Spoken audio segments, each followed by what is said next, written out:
What have you seen so far out of the guys that you've been coaching? It seems like punting seems like there's some good competition there.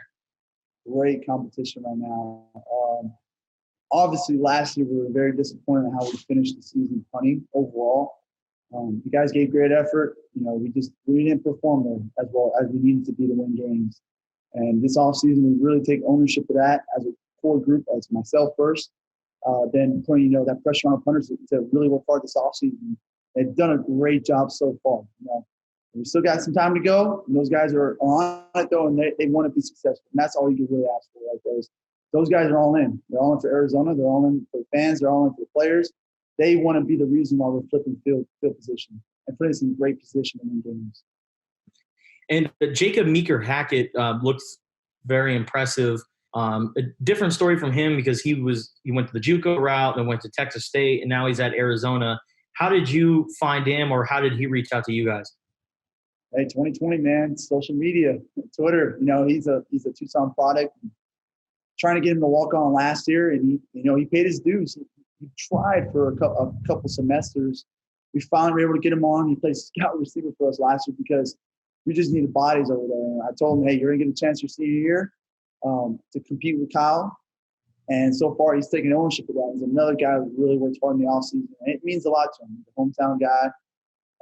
Just like Matt Aragon, it just means a lot to him. He cares about the city, his town, and really wants to do well for Arizona and wants to compete to start.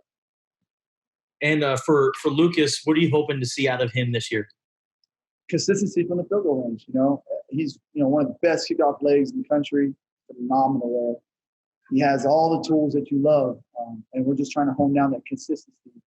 I love where his mentality is at. He's a guy that wants to be the best, thinks about it, works like it, and that's what you can ask for as well from that guy. I mean, the core group of our specialists right now have really taken ownership on their own to be the best they can be. And when you have that right there, I truly enjoy coaching him from that end.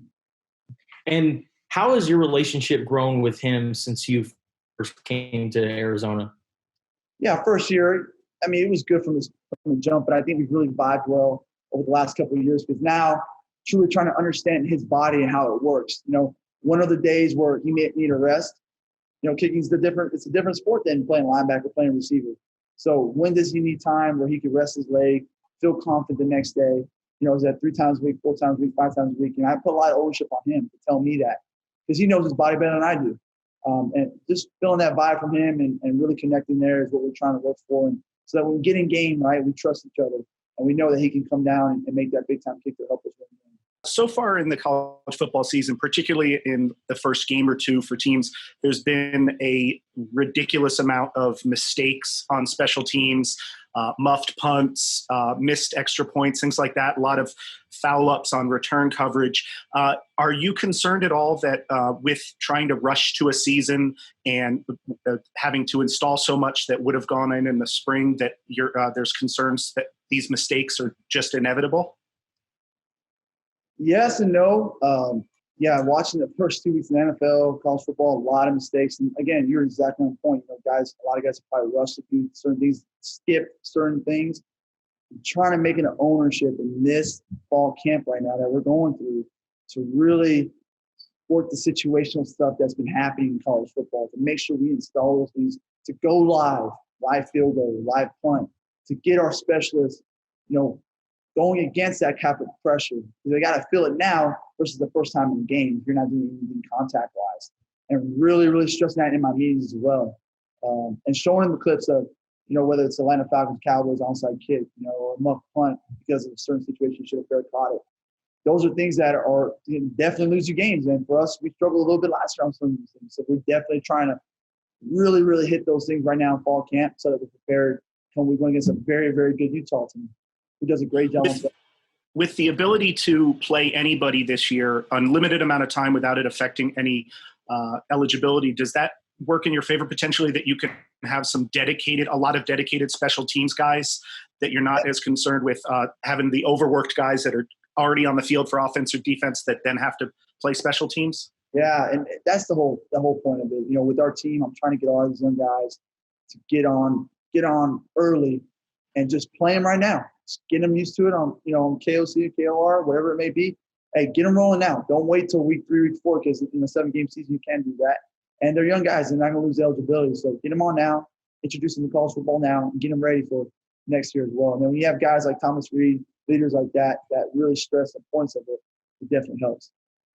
So now my role, I feel like my role has changed in the fact that since, like, as a receiver, I'm like the oldest in the room right now. So I'm kind of a leadership figure, both as a receiver and on the special teams. And which receivers have you kind of taken under your wing? So I've taken Majon. I've been trying to help Majon out in special teams, and as well as Dye, and Booby. Me and Booby, we work out all the time together. We do catching drills from time to time. And Dylan's name's actually been brought up a few times during camp. What have you seen out of him, and what makes him an impactful player? Say that again? We've heard Dylan's name a few times during camp. What have you seen out of him in practice so far that can get him on the field early? I just think that he's smart. He's picking up on the offense really fairly quick. And I think that's probably just going to be the biggest thing that helps him get on the field early, is because he's picking up on the offense. We've heard a few different things about just the scheme and kind of what the defense is doing that looks a little bit different. From you being on the offensive side, what have you seen that's maybe a little bit different that we can expect from the Arizona defense this fall? I think that they're bringing a lot of energy right now. That's one thing that I've noticed, that they're bringing a lot more energy than they have before.